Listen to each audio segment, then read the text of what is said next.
Hello, mambo vipi mdau wangu wa ujenzi? Kwa majina yetu Dr. Ausi, ni injinia wa ramani na ujenzi.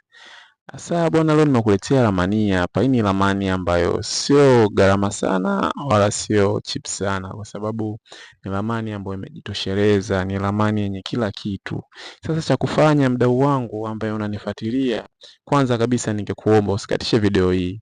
Naomba uisikilize mwanzo mwisho, kwa sababu kuna kitu ambacho nitaenda kukufungua. Kama una malengo ya kujenga, hii video usiikatishe, hii video inakuhusu kabisa.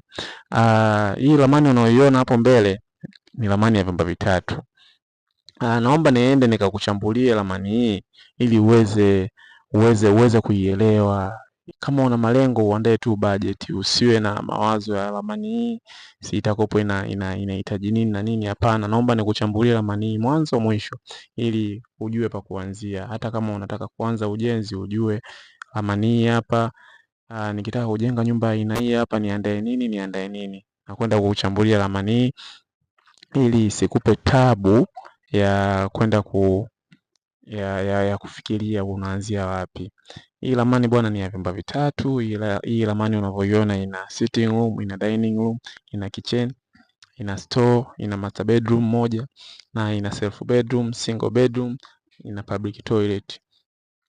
Hii ramani unavyoiona hapa imekamilika, ina kila kitu ndani. Yaani hii ramani ukishajenga ramani kama hii hapa, labda utakachokuwa umebakisha labda useme labda sasa hivi nataka nijenge labda ghorofa, ramani ya ghorofa, yani labda rosheni moja. Lakini kwa maisha yetu tu ya kibongobongo, hii ni ramani nzuri sana, kwa sababu ni ramani ambayo imekamilika, ina kila kitu ndani yake. Ina kila kitu ambacho nyumba, yani nyumba ambayo unaijua, nyumba ya kuishi. Kwa sababu kwa hivi nilivyovitaja sio nyumba zote ambazo zina hivi vitu. Hizi ni nyumba chache tena za kisasa za sasa hivi. Majumba mengi ya zamani nadhani mnayaona. Majumba mengi ya zamani hayana vitu kama hivi ambavyo nimewatajia. Kingine kabisa naomba nikutajie gharama ya ujenzi wa ramani hii hapa. Hii ramani unavyoiona, ili uweze kujenga nyumba ya ramani hii hapa, yani nyumba ya aina hii, inatakiwa kwanza kabisa hii ramani hii inakaa kwenye kiwanja cha square mita 12 mpaka 75.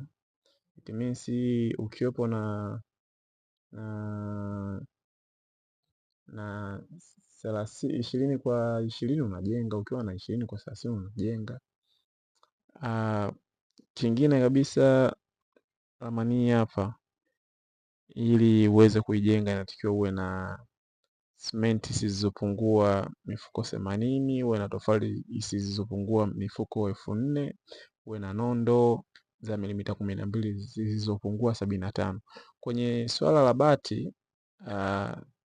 mtu huwa anachagua aweke bati ya aina gani, lakini idadi ambayo imepigiwa hesabu ya mpaka unakamilisha nyumba hii, bati inatakiwa na bati zisizopungua 75. Hapo kwenye kuchagua sasa bati gani ya gharama gani, hayo ni maamuzi yako wewe na mfuko wako, lakini jumla ya material yanayohitajika kwenye ramani hii hapa mpaka uweze kuijenga ndo kama hao niliowataja. Hii ni ramani ambayo kwa maisha yetu ya kibongobongo, ukiwa na nyumba kama hii hapa, basi wewe umemaliza. Labda useme sasa, bwana mimi sitaki kuishi chini, nataka niishi juu, it means ujenge ghorofa. Lakini kwa maisha yetu ya kibongobongo, hii ni ramani moja nzuri sana, nadhani unaiona. Pia ni affordable, yani sio gharama sana, sio cheap sana. Otherwise kama utakuwa na mambo mengi labda kwenye finishing, maana finishing ndio inakuaga inamaliza kila kitu yani. Haya bwana, mimi naitwa Dr. Ausi, ni engineer wa masuala mazima ya ramani na ujenzi.